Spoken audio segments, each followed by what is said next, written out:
So the workshop was really insightful.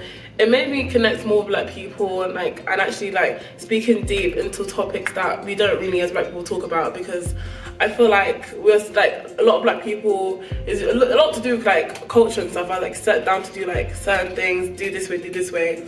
I can't really express themselves or talk about their emotions. So this workshop was really good for that. This workshop has really allowed me to think about what I actually want to do and how there's no limitations to any of my goals, and how if I keep on striving to do something and I put my effort into it, even though one way might not work, if I try 3-4 other ways or many other ways, it will work. So I just have to have the motivation to keep on going.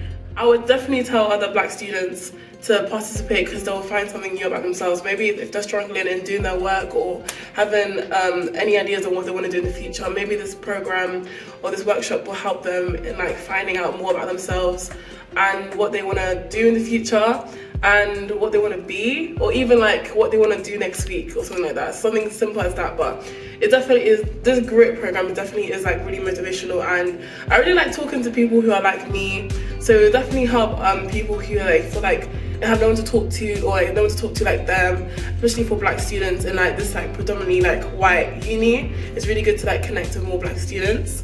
This is the very first time I've been in such a place like this with black students and talking to people about black people's experiences, but just it being black people and not taught by a white person, if that makes sense. But yeah.